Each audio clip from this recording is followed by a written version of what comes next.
day in Douala, Cameroon's economic capital city. Ladies and gentlemen, thanks for joining Equinox Television.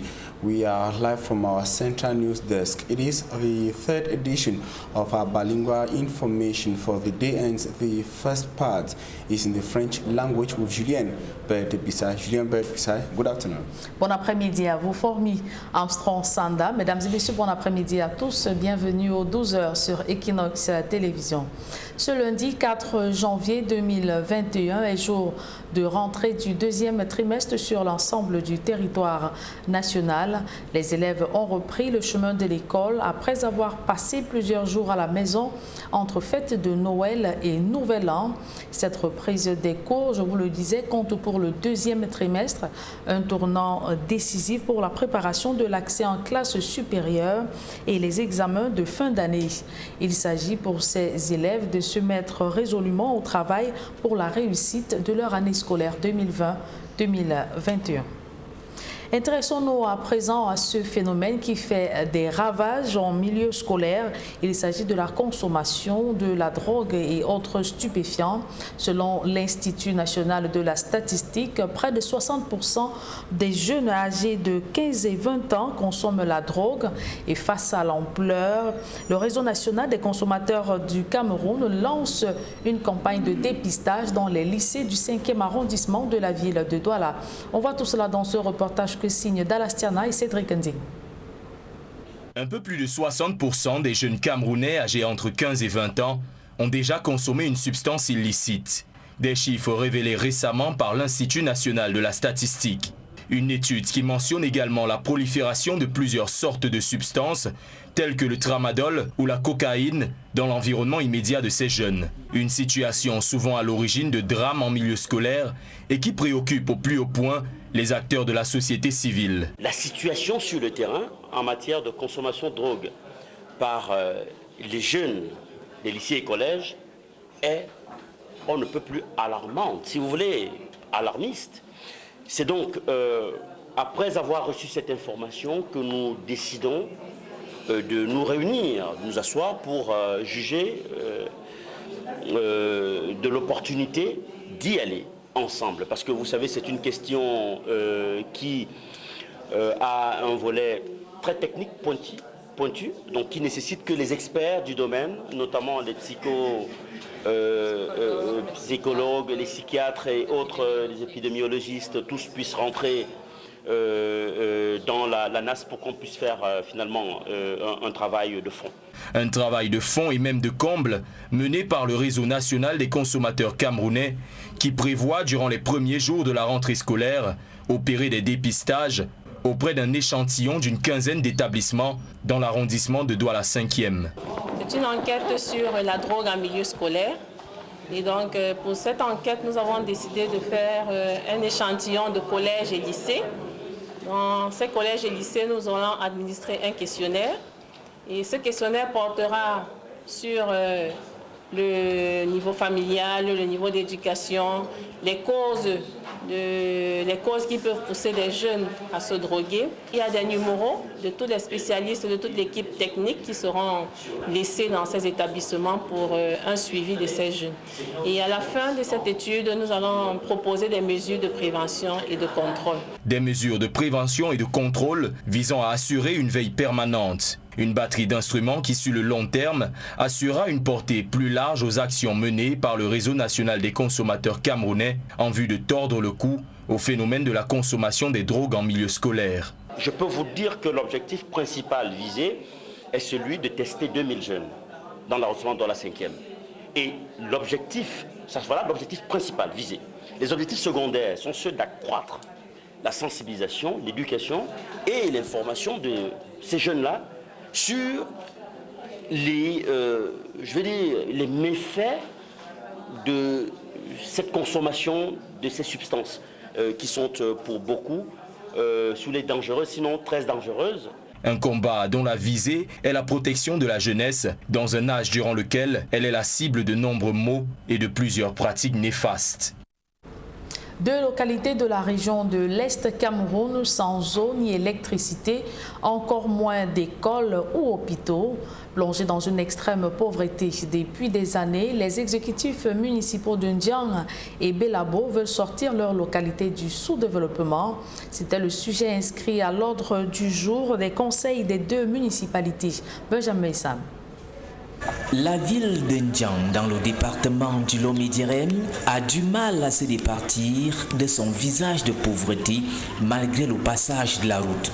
Ici, les populations à vocation rurale tirent le diable par la queue à cause du manque d'eau, d'électricité, d'écoles, de centres de santé. L'année 2021 s'annonce comme celle de tous les espoirs pour les populations de l'arrondissement de Ndiang. Nous avons beaucoup plus axé nos objectifs sur le social. Nous voulons que nos populations qui sont dans le besoin, puisque durant toute la campagne, ces populations nous ont sollicité dans certains domaines, sur le plan sanitaire, sur le plan éducatif et sur le plan socio-culturel. C'est pour cela que dans ce budget, nous avons beaucoup mis l'accent pour que ces populations puissent trouver leur compte et que le moment venu, nous ne soyons plus confrontés à ce que nous avons l'habitude d'avoir. Le budget vient de franchir pour la première fois le cap du milliard. Les conseillers municipaux entendent profiter pour non seulement achever le chantier de construction d'hôtels de ville, mais aussi construire des ponts et des écoles. Nous avons la construction des écoles sur financement FECOM, école de nos rêves, tel qu'il est dit, parce que ces écoles sont différentes de ce que nous voyons partout. Nous avons la construction d'un pont définitif sur la route, sur le pont Koa, sur la rivière Koa, sur la bretelle Wam, Dimako. Nous avons aussi le BIP et nous avons des recettes propres de la commune. Dans l'arrondissement de Belabo, le budget 2021, chiffré en recettes et en dépenses à 870 millions, mettra l'accent sur le désenclavement des cantons avec la construction de plusieurs ponts. Vous savez, les défis ici, n'est-ce pas, c'est de relier le plus notre commune, c'est-à-dire nos cantons. Vous voyez, on a une difficulté surtout, n'est-ce pas, au niveau des ponts, et c'est un défi à relever au sein de notre commune, de relier les cantons par les ponts. On ne saurait, n'est-ce pas, faire des routes sans pont. Ce budget en nette augmentation fait la part belle à l'investissement. L'autorité administrative prescrit à l'exécutif municipal l'amélioration du cadre de vie des populations. Centre régional du Comité national de désarmement, démobilisation et réintégration de mairies à l'extrême nord Cameroun. Les encadreurs de cette structure de reconversion demandent plus de moyens matériels pour une meilleure prise en charge des pensionnaires, accueillant plus de 200 ex-membres de la secte islamiste Boko Haram. Ces encadreurs peinent à assurer leur prise en charge. On voit tout cela dans ce reportage d'Amadou Daïrou et Donald Brice Kamgan.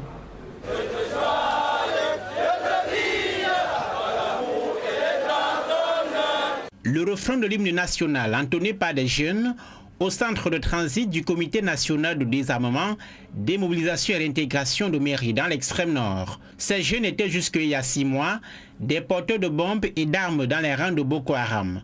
À l'occasion des fêtes de fin d'année, le gouvernement leur offre des dons pour reconstruire le sentiment d'appartenance chez ces ex-combattants. Je suis content de nous rendre visite, de nous amener des cadeaux, et des chaussures, des jalapia, des maillots, tout est dedans avec un sac.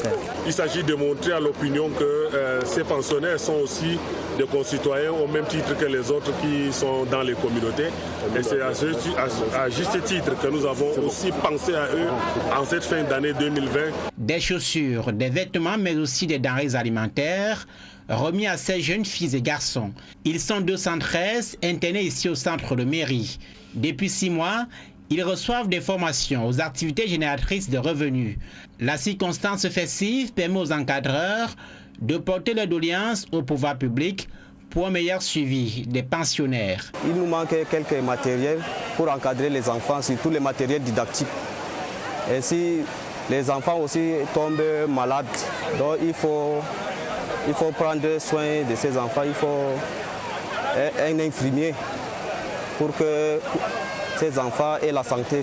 En présidant cette cérémonie de remise des appuis de fin d'année, le lieutenant-colonel Francis Ekosoli-Songué, le coordonnateur national adjoint du CNDDR, a appelé les combattants reconvertis à encourager les autres encore dans les rangs de la secte islamiste à revenir à une vie normale et à saisir le message de réconciliation formulé par le gouvernement. On les appelle de venir, mais ils disent souvent que nous sommes en prison. Et vrai que nous ne sommes pas en prison, nous allons envoyer ces messages-là. Ils vont voir, pour savoir que vrai que nous ne sommes pas en prison aussi. Créé en 2018, le Comité national de désarmement, démobilisation et d'intégration mène ses activités dans les régions de l'extrême nord, du nord-ouest et du sud-ouest. Le gouvernement a fait un outil d'appui à la reconversion des jeunes enrôlés dans les groupes armés dans ces 3 régions en crise. Voilà qui met un terme à la première partie de ce journal. La seconde est en langue anglaise avec vous, Formi Armstrong Sanda. Good day once again. Good day once again, Julien Bisa. Good day, ladies and gentlemen. Thanks for joining us in the second segment of information in the English language. We begin with the communique published by the Northwest Regional Delegate of Public Health following the communique, another communique published earlier on by the Director of the Bamenda Regional Hospital. That of the Bamenda Regional Hospital's director was published on January 3, 2021, informing the public in general on hemodialysis patients of the Bamenda Regional Hospital Hemodialysis Center, in particular that machines of the center had mechanical breakdown. The communique of the director of the regional hospital indicated that Bamenda's Hemodialysis Center has been closed down temporarily, and he then asked hemodialysis patients of the Bamenda Regional Hospital to seek treatment in other regional hospitals across the National Triangle, or places where we have hemodialysis centers. The communique of the North of the director that sparked controversy, a lot of reactions in Cameroon, and was treated as a scandal by patients of hemodialysis in Bamenda and also inhabitants of the Northwest region of Cameroon. A few days after, the Northwest regional delegate of public health comes back in a different communique, indicating that the hemodialysis center of the Bamenda Regional Hospital has not been closed. The other communique published by the director or the regional delegate says that rather the hemodialysis machines, which have been saving patients for more than 8 years and now, are progressively being replaced by the Minister of Public Health in Cameroon, and the new machines shall go operational in the days ahead in Bamenda. The delegate's communique says that while some patients have voluntarily moved to seek care in some other hemodialysis centers in some parts of Cameroon, he is calling on others to exercise a bit of patience, as they hope that the machines will be repaired and they will come back to get a treatment in Bamenda, chief town of the Northwest region of Cameroon. We shall be coming back to that exclusively in our 6 p.m. edition of the news in the English language on Equinox Television. But now we talk something else.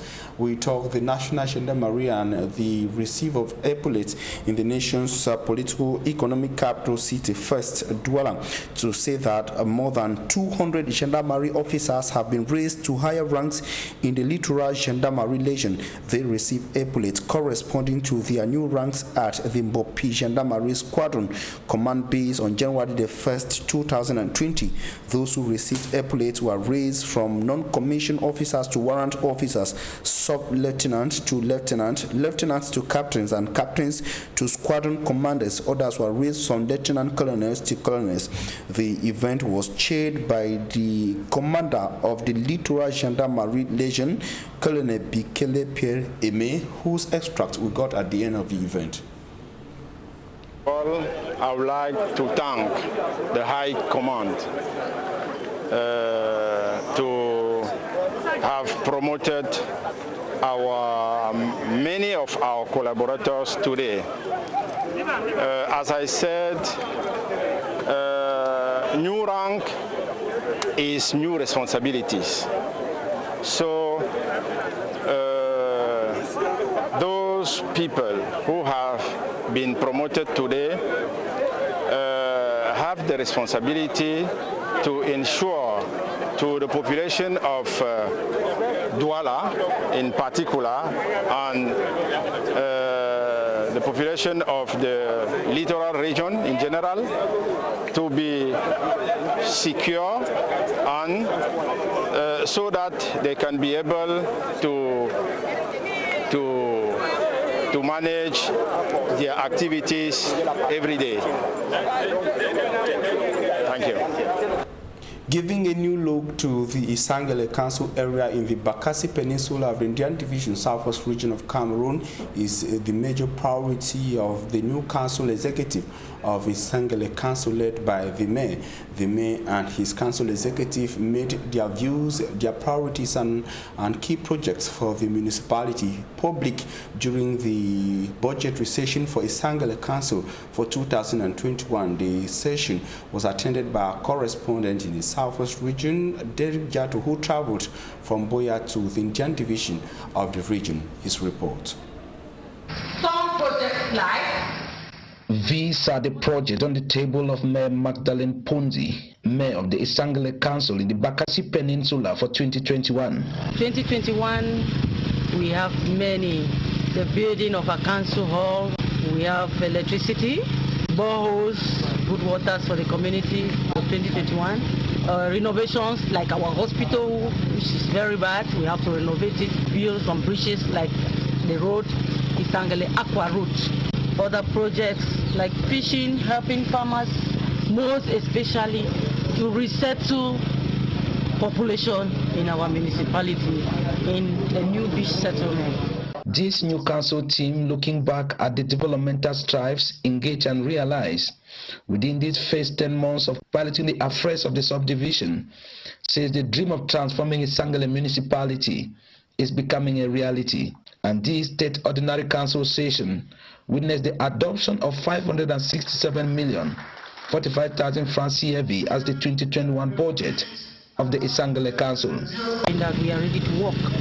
We are ready to carry out some investment.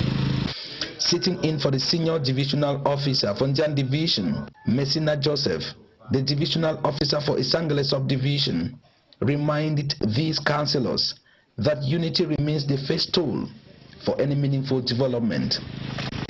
And we had a very successful debate today.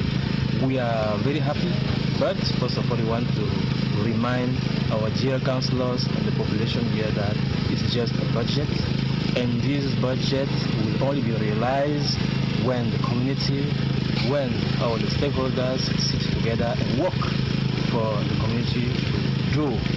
They have to bring their own resources for their population to live. I'm calling on Madam the Lord Mayor, our able Mayor of the Isangele municipality, to carry on all the activity, collecting of taxes in the Isangele subdivision, Isangele municipality, for the place to grow.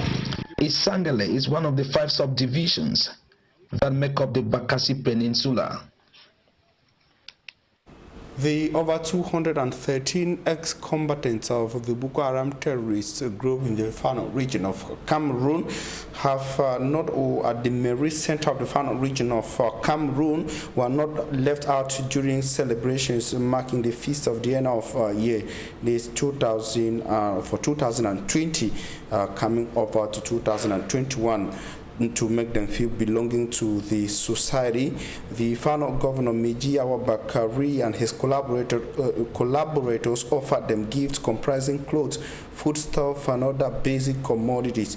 In the past 6 months, it should be recalled, the ex-combatants of the Boko Haram sect have been engaged in income-generating activities, presiding over the award or the gift distribution ceremony at the Meri Didier Center in the Fano region. The Deputy National Coordinator of the Disarmament, Demobilization and Reintegration Commission in Cameroon, Colonel Francis Ekoso Lisonge, urged the ex-combatants and ex-fighters of Boko Haram to encourage others still holding weapons in their bushes to leave and come back in order to embrace a normal life, and also embrace the head of state National Reconciliation congratulatory call that was echoed during his end-of-year speech to Cameroonians on December 31st, 2020.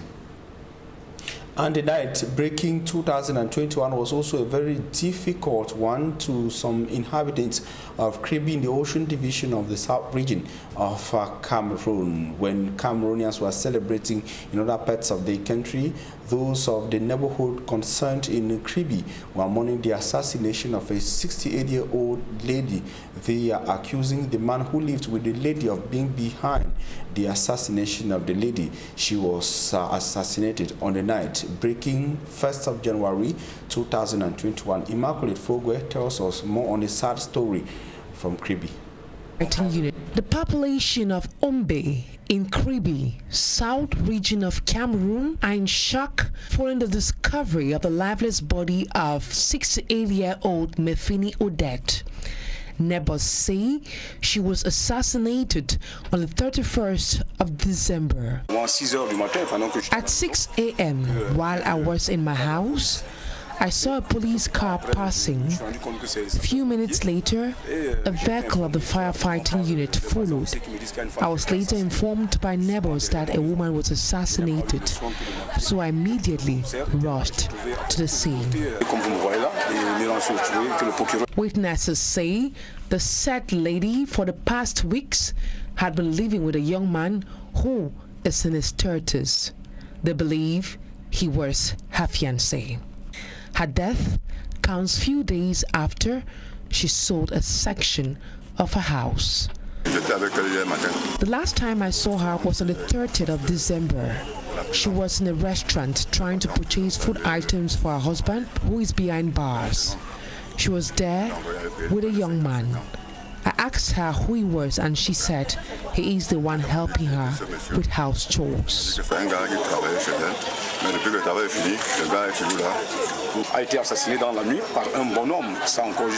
This woman was assassinated at night. She had been living alone. It's just recently that she started living with this young man. For now, we can't confirm who the killer is. He is our major suspect. We discovered his identity card in her purse. Since her death, we have not seen the young man. Investigations have been launched in order to track down the perpetrator.